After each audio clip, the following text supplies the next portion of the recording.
राहुल गांधी, रेवंत रेड्डी, असदुद्दीन ओवैसी दूसरे तरफ। भाई कल मैं रहमत नगर में भाषण दे रहे थे। कल जो जुमला बोले थे उन्होंने कि कांग्रेस है तो मुसलमान है, मुस्लिम्स की इज्जत कांग्रेस से है बोले थे। कांग्रेस है तो मुसलमान है, कांग्रेस है तो आपकी इज्जत है। जब कांग्रेस नहीं है अब कुछ नहीं है। मैं बोलने का मतलब मुसलमान का मतलब। अस्सलामुअलैकुम दोस्तों, कल से chief minister of Telangana Revanth Reddy का एक बयान सामने आ रहा था, वायरल हो रहा था सोशल मीडिया के ऊपर, जिसमें मुसलमानों को लेकर उनकी जानिब से कुछ कमेंट्स किए गए थे। अभी देखिए इसकी वजाहत चीफ मिनिस्टर की जानिब से कर दी गई है। यहाँ पे आप देख सकते हैं चीफ मिनिस्टर ऑफ तेलंगाना ने कल जो रहमत नगर में बयान दिए थे उसकी वजाहत करते हुए इनकी जानिब से एक नया बयान पोस्ट किया गया है। और ऐसा लग रहा है कि मजलिस बचाओ तहरीक अब की बार कांग्रेस को सपोर्ट करने वाली नहीं है। लास्ट टाइम KCR को लेकर किस तरह से याकूतपुरे में जलसे किए गए वो तो तमाम लोगों को याद ही होगा।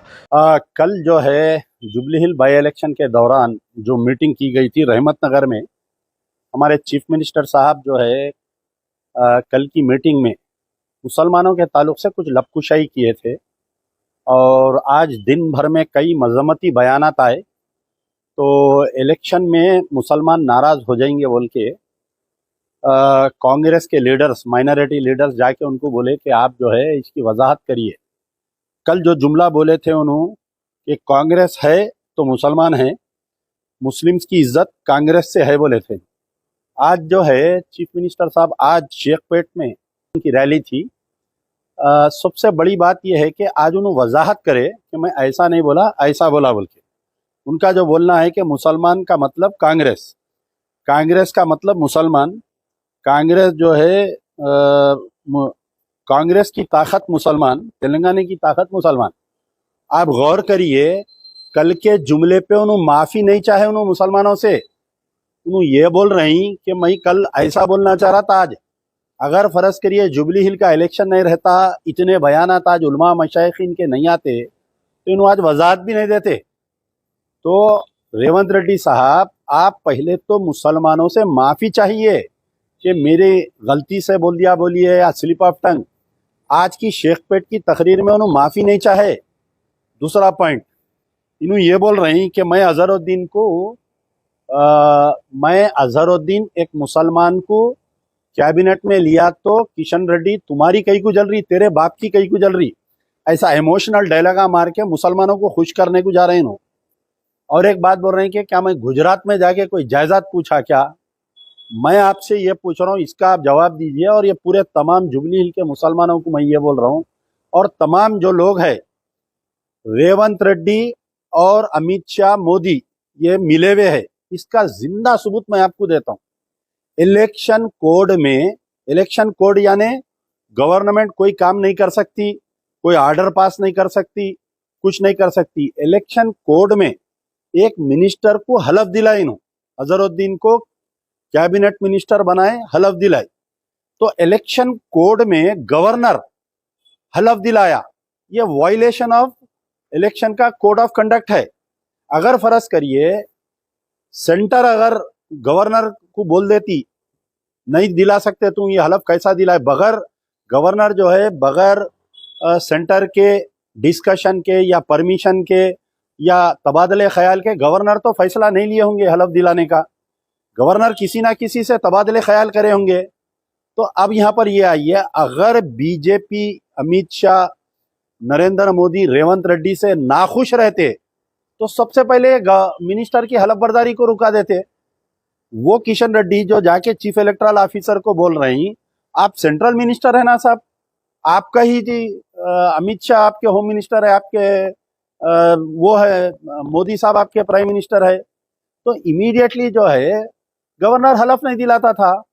मैं ये पूछ रहा हूँ रेवंत रेड्डी साहब, इलेक्शन कोड में गवर्नर साहब कैसा हलफ दिलाए? आपसे अगर बीजेपी नाराज है तो दिला सकते थे क्या?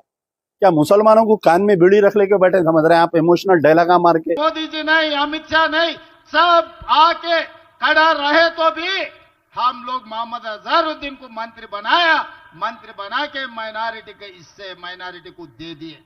भाई कल मैं रहमत नगर में भाषण दे रहे थे।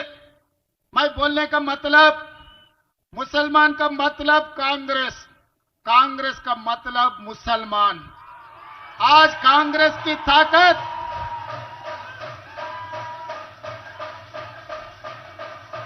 तेलंगाना सरकार की ताकत हमारे मुसलमान भाई बहनों, ये तेलंगाना सरकार के दो आंखें मुसलमान और हिंदू, हम ये दोनों के बीच में कभी फर्क नहीं देखा। फर्क नहीं देखने के लिए कोशिश भी हम नहीं करते।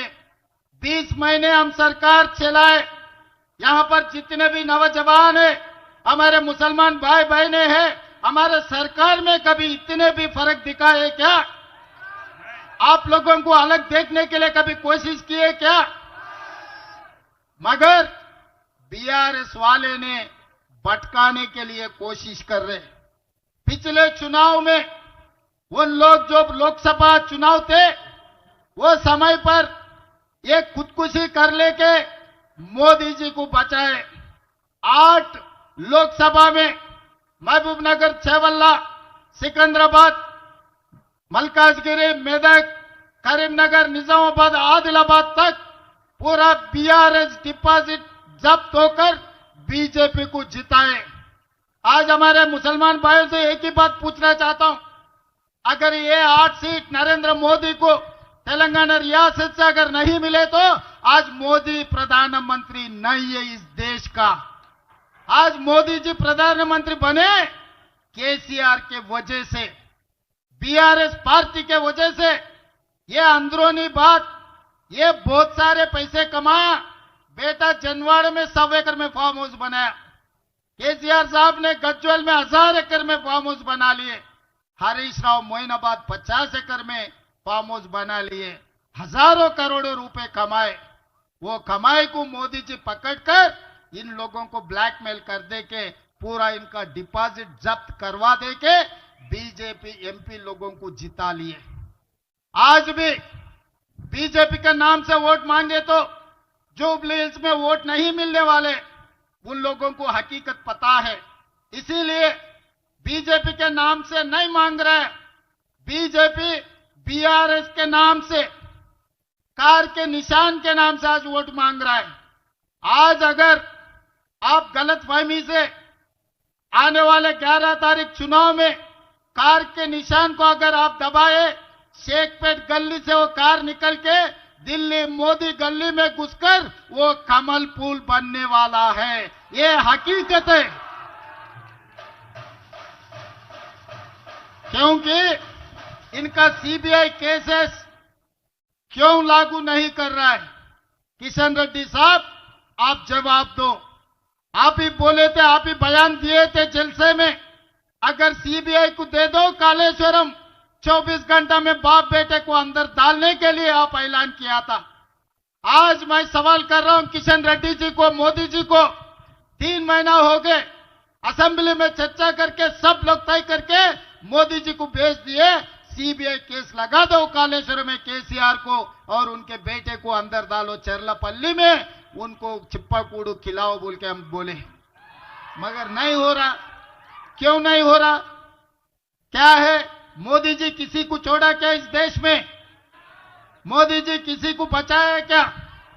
जो भी मौका मिले विपक्ष के नेता लोगों को, सोनिया जी, राहुल जी तक किसी को नहीं छोड़ा, सबको ईडी केसेस में लगाए, सबको सताए, सबको रुलाए, मगर बाप बेटे को खाली ऐसा टच भी नहीं कर रहा। क्यों? इसका हकीकत क्या है? हमारे मुसलमान भाइयों को सोचो बोलना के इस वक्त में मैं बोलना चाहता हूं। दिखाने का अलग है, हाथी का दांत खाने का अलग है, दिखाने का अलग है।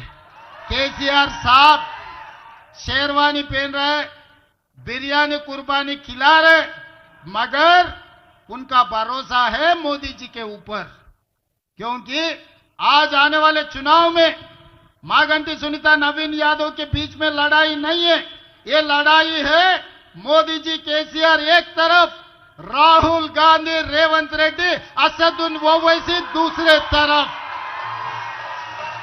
चलो देखेंगे। मैं सवाल कर रहा हूं मोदी जी और केसीआर से। ऐसा लग रहा है कि जुबली हिल्स की पॉलिटिक्स और भी ज़्यादा कॉम्प्लिकेटेड हो रही है। आप लोग क्या राय, इससे मुतालिक कमेंट जरूर करिए और भी अपडेट्स के लिए चैनल को सब्सक्राइब कर लीजिए, वीडियो को लाइक करिए। इंशाल्लाह अगले वीडियो में मुलाकात होगी। अल्लाह हाफिज़।